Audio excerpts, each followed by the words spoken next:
What's up, everyone? My name is Tim, and in today's video, I'll be talking about why Americans are bad at geography. The real reason.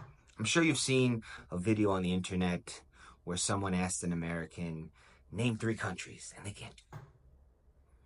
Now, it might be a generalization that Americans are not good at geography, but it's a generalization I found to be true.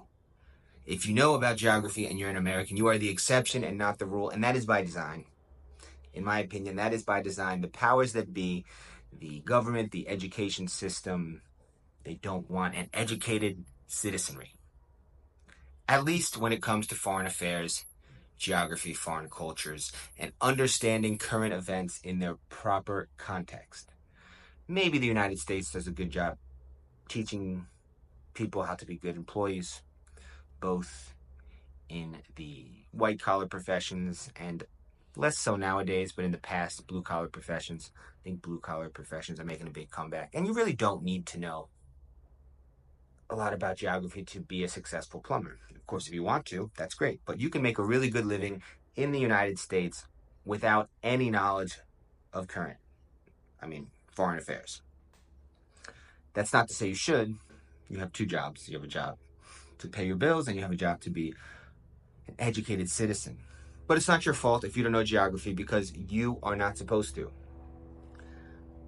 I read a book. Sorry, let me fix that. I listened to a book on Audible, free shout out for Audible, recently called How to Hide an Empire by Daniel Immerwahr, I believe is the author's name. It was a very interesting book. I thought it might be just another America Bad book. There are a lot of books like that. There are a lot of YouTube channels like that. And I'm fine with criticism of the United States, but I think there is a missing space between the America Bad worldview without any nuance and America is the greatest place in the world view without any nuance. I think there's a big middle space that's missing, and we can have some interesting dialogues here on this channel about a more nuanced perspective and dialogue around American history and American culture. And I think the book does a good job at that. It talks about how America hides its empire from its citizens and in its education system. I think the best place to start is by asking if the United States is an empire. And I believe it is. Of course, you could say that it's not a traditional empire, and you would be correct. But empires are always evolving using different methods. It's definitely not a heavy-handed empire when you compare it to other empires throughout history. It has been heavy-handed, and it probably will continue to be. But it's a different type of empire.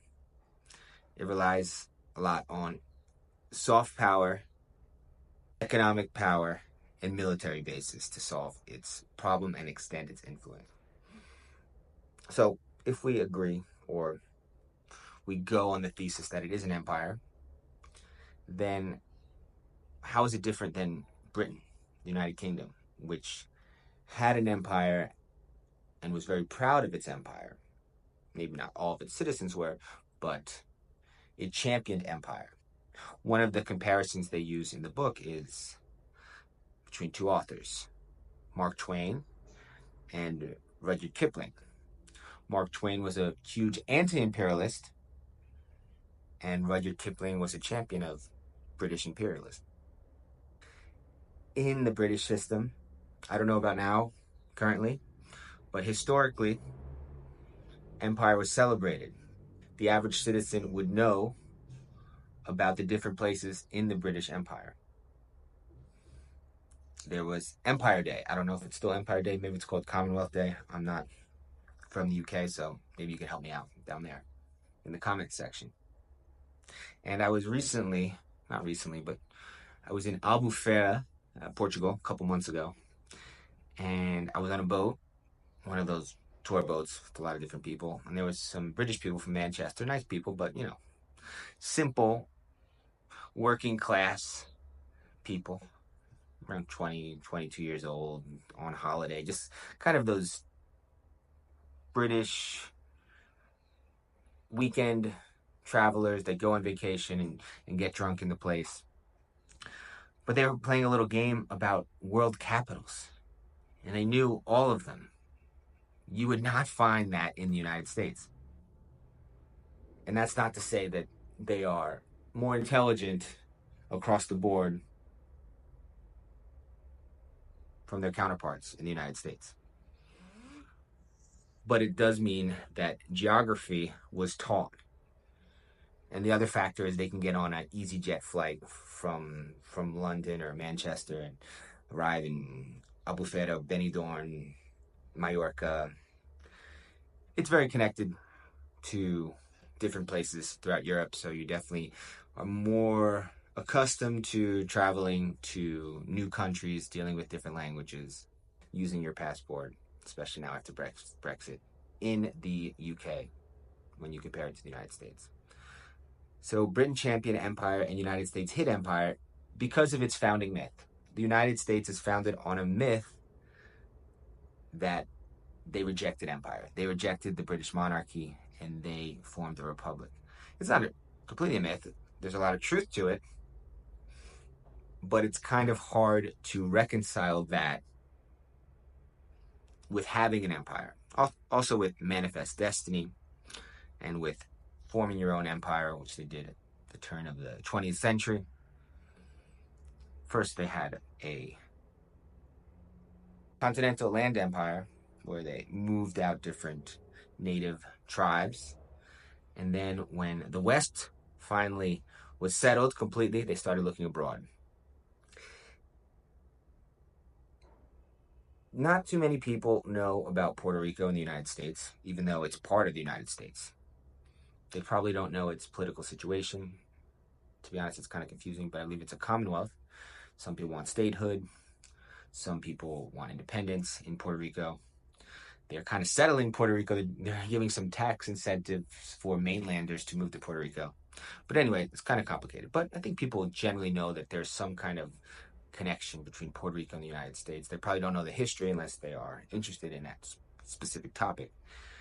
But very few Americans will know that the Philippines was once a colony of the United States. And this book talks a lot about that. How when you look at the map, the first way to teach history is just look at the map. And usually it just shows the 48 continental states.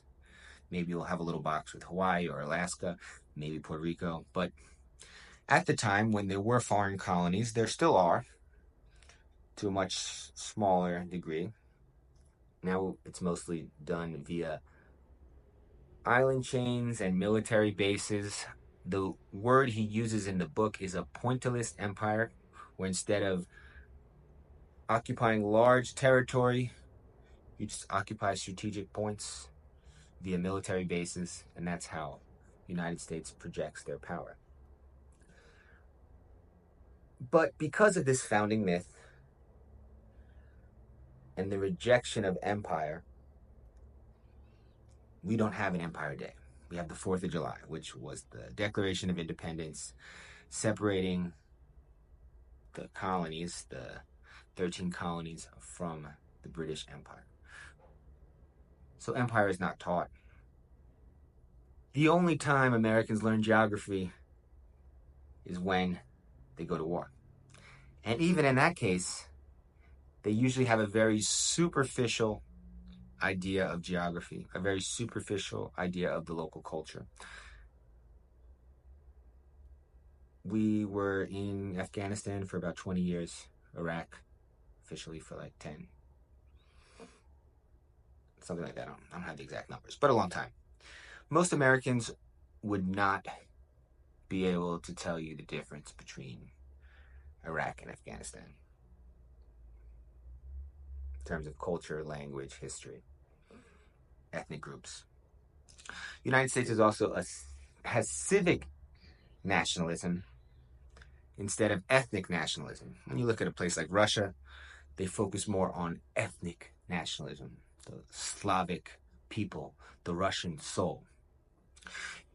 There have been and there are different nativist and ethnic nationalistic movements in the United States, but the story still goes, you are American not because of who you are, but because of the values that you hold, what you believe.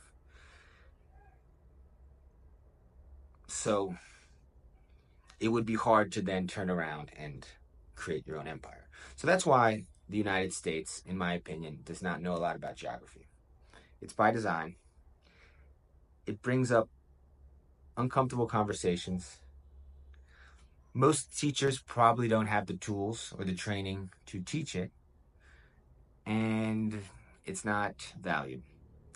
As I said, United States, you can make a good living without knowing the capital of Japan.